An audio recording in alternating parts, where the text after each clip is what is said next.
हाँ भाई, हमने ये वाला क्वेश्चन कर लिया था, कौन सा, परचेज रिटर्न बुक का। अब हम नई बुक और लास्ट बुक मेनली बनाने लगे हैं, फिर उसको जर्नल प्रॉपर देखेंगे। Sales return book sir, concept बिल्कुल डिट्टो सेम, कोई दिक्कत नहीं है सर, बस थोड़ा सा परफॉर्मा समझ लो। ये डेट को इस कस्टमर को जो माल बेचा था वो वापस मिला है, क्रेडिट नोट बात करेंगे, चर्चा कोई दिक्कत नहीं है। यहाँ पे कैलकुलेशन होएगी, और सर यहाँ पर C G S T, S D S T, कितना लगा था और कितना पे हुआ वो देखेंगे। टोटल अमाउंट यहाँ और एक्सक्लूडिंग जीएसटी अमाउंट वहाँ पर आएगी सेल्स रिटर्न की। ठीक है, अच्छा बात स्टार्ट करते हैं अपने। क्वेश्चन नंबर 6 है बुक में, डीके गोयल की बुक है क्लास 11th की, क्वेश्चन नंबर 6 है। ठीक है, अच्छा सर कौन सा वाला क्वेश्चन है ये? आनंद क्लॉथ हाउस है अजमल खान रोड पे, ठीक है, यूपी में मेन क्वेश्चन है। सर यूपी क्यों बोला आपने? यूपी इसलिए बोला क्योंकि अगर परचेज सेल भी यूपी में की होगी तो 2 टैक्स होंगे फिर इंक्लूड, कौन कौन से? सीजीएसटी और एसजीएसटी। सेल यूपी से बाहर की होगी फिर 2 टैक्स ना इंक्लूड होके एक हो जाएगा इंक्लूजन, क्या? Integrated goods and service tax. Start करते हैं। पहला क्या हुआ है? अक्टूबर 3 को चक्रवर्ती जयपुर कंपनी राजस्थान है, जरा गौर करना, अक्टूबर 3 को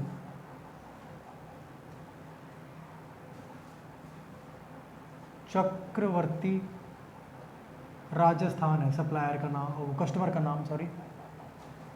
ठीक है, अच्छा आप क्या बोल रहे हैं देखना इसमें।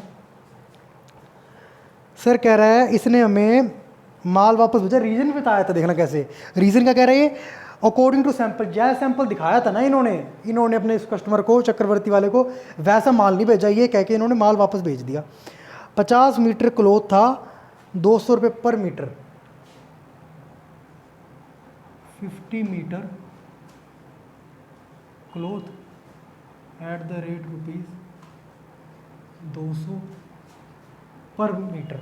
ठीक है, अच्छा, और 30 मीटर सिल्क था, 500 रुपये पर मीटर। 30 मीटर सिल्क था, 500 रुपये पर मीटर। ठीक है, अच्छा, और कोई सर ट्रेड डिस्काउंट इसमें कितना? 20%, कोई प्रॉब्लम नहीं है। कहता सर हमें ये माल वापस मिला है, ये कौन बना रहा है? जिसकी कंपनी है, कौन से वाला? यूपी वाला बंदा, ये बना रहा है कि हमें इस बंदे से इतना माल वापस मिला है। कितना माल वापस मिला होगा जरा बताओगे? हाँ सर 10,000 का ये माल आया, 15,000 का ये माल आया। बट सर एक बात बताऊं, ये माल इतने का ही वापस नहीं आया, जब हमने बेचा था तो ट्रेड डिस्काउंट भी दिया था, तो अब भी ट्रेड डिस्काउंट माइनस करके तो अमाउंट बताएंगे कि सर इतने का माल वापस आया। कितने का ये? 20%, कोई प्रॉब्लम नहीं है सर। टोटल इसकी होगी अमाउंट 25,000, 20% हो गया 5,000, कितना रिमेनिंग रह गया? 20,000। और बताओ सर, जीएसटी कंपोनेंट है, कहता सीजीएसटी एसजीएसटी 2.5% है, मतलब अगर आईजीएसटी की बात करें तो क्या होगा? 2.5 और 2.5 5%। और सर आईजीएसटी की ही बात होगी। जो बंदा ये बुक बना रहा है जरा ध्यान से देखो, इस क्वेश्चन से जस्ट ऊपर उसने स्टार्टिंग में बता रखा है यूपी का है और ये राजस्थान का है, तो आउटसाइड द स्टेट हो गया, आईजीएसटी लगा होगा इस पर। क्या बोलूँगा, इस पर आईजीएसटी भी था, कितना? 5%। कितना होगा सर ये? 1,000। टोटल गुड्स की क्या अमाउंट होगी? 21,000। सर कैसे पोस्टिंग करूँगा बताऊँ? सर अब पता है वैसे तो हमें सीजीएसटी मतलब ही नहीं, क्योंकि आउटसाइड द स्टेट थी, इंटीग्रेट लगेगा कितना? 1,000। सर ट्रेड डिस्काउंट वो देखते हैं, रुको, 21,000 टोटल अमाउंट है, 21,000 टोटल अमाउंट है। और सर बट सेल्स रिटर्न कितने की? सिर्फ सेल्स रिटर्न है सर 25,000 में से 5,000 का 20,000 की। सर 25,000 लिख दे क्या? नहीं लिख सकते, क्यों? क्योंकि सर 25,000 एक तरह से होगा लिस्ट प्राइस। हमें जो बुक्स में रिकॉर्ड करते हैं एंट्री, वो करते हैं इनवॉइस प्राइस से। इनवॉइस प्राइस का फॉर्मूला या फिर कॉन्सेप्ट क्या कहता है कि लिस्ट प्राइस से ट्रेड डिस्काउंट माइनस करने के बाद ही मैं आऊँगा, तो वो आ गया 20,000। 20,000 से एंट्री करेंगे बुक्स में, 5,000 को कोई मतलब नहीं है, कोई एंट्री तभी कहते हैं हम कि नहीं करते हम क्या, ट्रेड डिस्काउंट की एंट्री। फिर हम कर रहे हैं नेक्स्ट ट्रांजेक्शन। एक बंदा एमपी का था, अप्रूव नहीं हो सैंपल उसका, 25 मीटर, क्या नाम है इनका? नारायण राय कंपनी। अक्टूबर 12 है, Narayan Rai and company MP के हैं। अब बताओ जरा आईजीएसटी या एसजीएसटी या सीजीएसटी? सर आईजीएसटी, क्यों? यूपी के बंदे खुद हैं, एमपी से माल आए हैं। कितने का है सर ये? खरीद बेचा वो माल वापस आया है 25 मीटर है, 400 रुपये पर मीटर। 25 मीटर है एट द रेट ₹400 पर मीटर। कितना होगा सर ये? 10,000 रुपये हो गया। ट्रेड डिस्काउंट की बात कर रहा है? नहीं सर, ट्रेड डिस्काउंट की बात नहीं कर रहा, बट जीएसटी की तो बात करनी पड़ेगी। सर सीजीएसटी एसटीसी लगाऊं कि आईजीएसटी लगाऊं? सर आउटसाइड द स्टेट है, आईजीएसटी ही लगानी पड़ेगी। क्या रेट होगी सर? 2.5 + 2.5 5%। कितना हो जाएगा सर ये? 500। टोटल हो गया 10,500। सर यहाँ नहीं आएगा, यहाँ नहीं आएगा, सीधा आएगा यहाँ पर 500।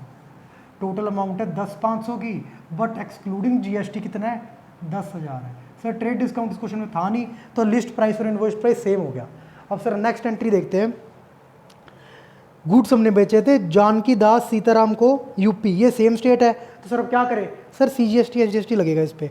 8,000 के गुड्स डिफेक्टिव थे। सीताराम इन कंपनी का नाम है, यूपी के बंदे हैं, ठीक है।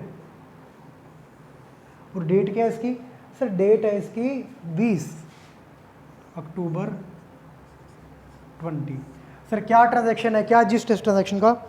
सर जिस्ट है इसका 8,000 का माल था बस टोटल। टोटल प्राइस क्या बोल रहा है ये?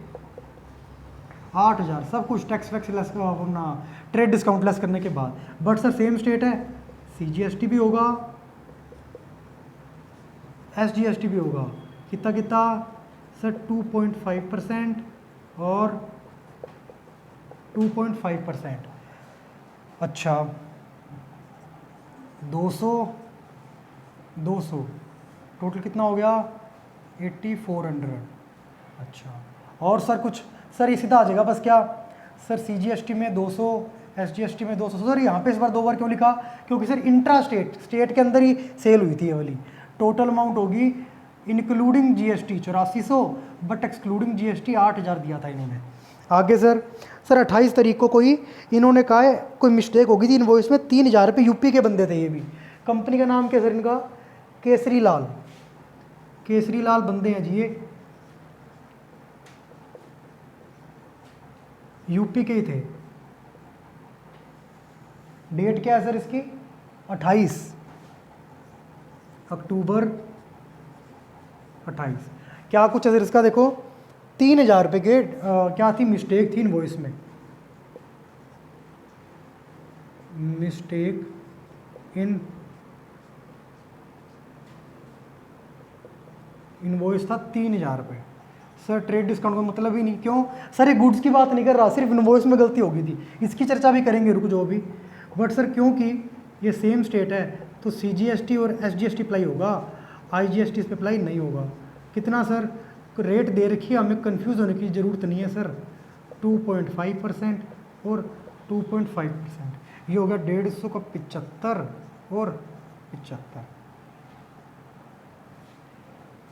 टोटल हो गया 3150। सर सीजीएसटी एसजीएसटी लगा तो इनके अमाउंट इनके कॉलम में डालेंगे। आईजीएसटी का मतलब नहीं, क्योंकि इंट्रा स्टेट सेल है, सेल के स्टेट के अंदर ही सेल हुई है। इंक्लूडिंग जीएसटी अमाउंट है 3150, एक्सक्लूडिंग है 3,000। ये हमारा क्वेश्चन कंप्लीट है। अब करते टोटल। सर टोटल इसका बन रहा है ओके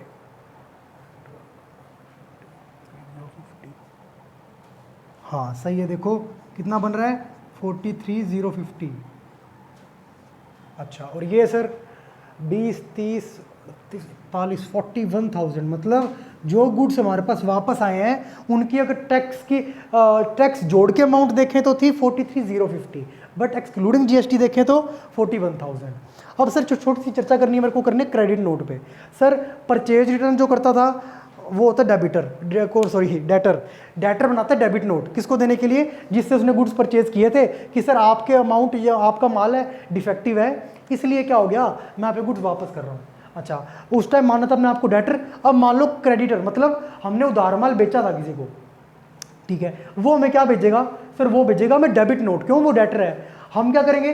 सर हम देखते हैं, हम क्रेडिटर हैं। अब देखो उसने हमें भेज दिया, सर ये माल डिफेक्टिव है, इतना डिफेक्टिव, ये सब करके हमने भेज दिया उसने। हमारे पास आया, हमने देखा, हमने कहा यार माल तो डिफेक्टिव है यार, बट ये रिक्वायरमेंट के अकॉर्डिंग नहीं है, ऐसे थोड़ी है, क्वालिटी भी सही है। तो जितना बन पाएगा हमसे हम देखेंगे और फिर हम उसको एक सेंड करेंगे एक और नोटिस। कौन? क्रेडिटर। हाँ भाई मैं तेरा क्रेडिटर बोल रहा हूँ, खत में लिखेंगे क्या, मैं तेरा क्रेडिटर बोल रहा हूँ, तेरा मेरे पास डेबिट नोट आया था तो मैंने देख लिया, सब कुछ सही है, कोई दिक्कत नहीं है, मैं तेरा अकाउंट क्रेडिट कर रहा हूँ, मतलब तेरे अकाउंट में जो गुड्स के पैसे हैं ना, कितने, 41,000 रुपये, ये डलवा रहा हूँ मैं। क्या कर रहा हूँ? ये डलवा रहा हूँ तेरे अकाउंट में वापस। क्यों? मैंने तेरा जो भी डेबिट नोट में तूने मुझे बातें लिखी थी वो मैंने मंजूर कर ली और अब मैं तेरे को वापस कर रहा हूँ, क्या, जो भी इस गुड्स के पैसे थे, गुड्स मैंने ले लिया। तो ये क्रेडिट नोट कौन लिखता है? क्रेडिटर। सिंपल सी बात है, क्रेडिट किसका रूट वर्ड है? क्रेडिटर का। तो डेबिट नोट डेटर, तो ये क्रेडिटर ने लिख दिया, ठीक है जी, क्रेडिटर ने ये लिख दिया। अब सर क्या बात करेंगे? वही एलएफ वाला सेम कॉलम है कि इनके तो अकाउंट्स बने हुए हैं, इनके अकाउंट्स लेजर में किस पेज नंबर पे हैं वो देख लो आप, यहाँ पे जाके अकाउंट बन जाएंगे और बना लेंगे हम, काम खत्म। अच्छा, और कोई इसमें नई चीज़ देख लो आप। सर इसमें और कोई नई चीज़ आपको बता सकता हूँ मैं, एक बात याद रखना, हमने पिछले क्वेश्चन में भी किया, इस क्वेश्चन में भी कर रहा हूँ। सर यहाँ पे सारे गुड्स वापस आ रहे हैं, देखो प्राइस हो गया, ये भी गुड्स आ गए, ये सर मिस्टेक इन इनवॉइस क्या है ये भी याद रखना। डेबिट नोट और क्रेडिट नोट दो वजहों से यूज़ हो सकते हैं। पहला डेबिट नोट, एक तो वही परचेज रिटर्न करने के लिए, क्या उसको में रीज़न है बता देगा डेटर और फिर गुड्स बेच देगा। एक और करेगा, सर आपने जो इनवॉइस बना के दिया ना हमें, उसके बिल में गड़बड़ होगी, 5,000 का बनना था 7,000 का बन गया, 5,000 का बनना था 10,000 का बन गया, ऐसे ही क्रेडिटर बोल देगा क्या कि सर आपको जो इनवॉइस बनना था वो 5,000 का बन गया था 3,000 का बन गया, 3,000 ओवर हो गया। देखना इसमें क्या कह रहा है, इसमें मिस्टेक हो गई थी इनवॉइस में, अलाउंस अलाउड कर दिया था और मिस्टेक हो गई थी इनवॉइस में 3,000 रुपये की, तो 3,000 का तेरा इनवॉइस में डिफरेंस आ रहा था, वो भी कर दिया 3,000 का, और हमने उस पर सर जीएसटी भी लगा होगा, तुमने 150 कर दिया। ये गुड्स के नहीं है। मतलब क्या समझ में आई इससे?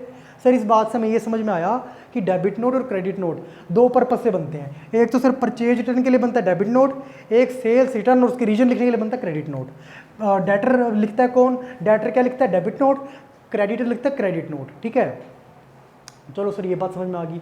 सर ये तो रीजन नंबर 1 हो गया। रीजन नंबर 2, सर एक बात याद रखना, मिस्टेक इन इनवॉइस होगी ना, सिर्फ गुड्स को रिटर्न करने की जरूरत नहीं, जरूरी नहीं है कि जो गुड्स को रिटर्न कर रहे हैं हम उसी के लिए डेबिट और क्रेडिट नोट का यूज़ करें।